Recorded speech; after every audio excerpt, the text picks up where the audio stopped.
Okay, so the final thing I'm going to cover is protecting cells, locking cells and protecting the sheet to stop people from messing up your model.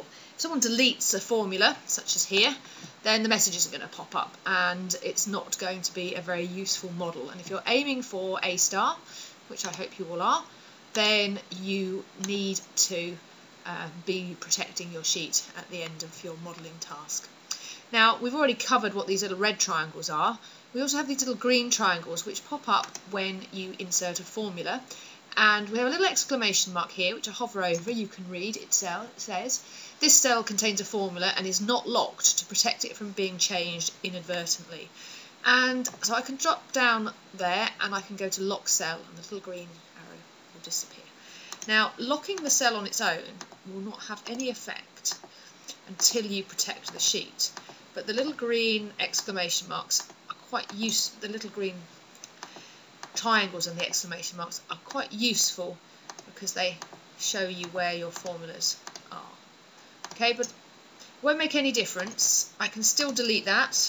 There you go, it's gone. I can still delete that even though it's locked. In order to make it so I can't delete it, I have to go to the Review tab and protect the sheet. Okay, so you can see it says prevent unwanted changes to the data in a sheet by specifying what information can be changed. So here we go.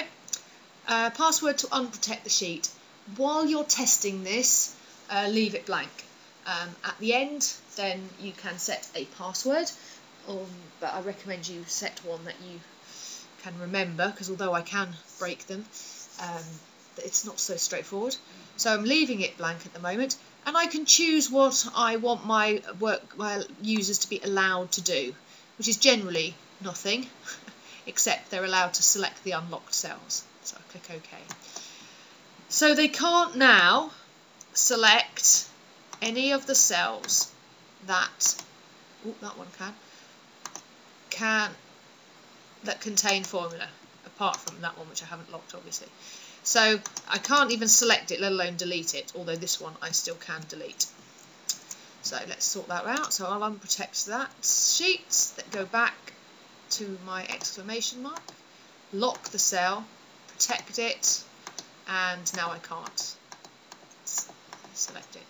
What I can do though is I can delete all of the labels, which is not at all helpful to the model, so we need to lock those. So unprotect it, and this is why it's better with you don't have a password on it to start with. Highlight all of those. Now this time you don't have a green triangle and an exclamation mark, so you have to right click, go to Format Cells and go to the Protection tab and click on Locked. That will now lock those cells, but again won't have any effect. There you go, I can delete them until I protect the sheet. Okay, so now I can't even select them. If I just let myself select it, if I try and delete it, you get the message that the cell or the chart is protected and therefore cannot be deleted. And that's the same as someone inadvertently moved something, etc. Now, because it tells you, I'll just do that again, tells the person here that they may be prompted for a path. They tell them how to unprotect it. So at that point, that is why you would set a password at the very end. So I'm now, say I've finished, I will set my password, and then even if somebody felt the need to go into my unprotection, they wouldn't be able to unless they knew the password. Okay, so that is locking and protecting cells.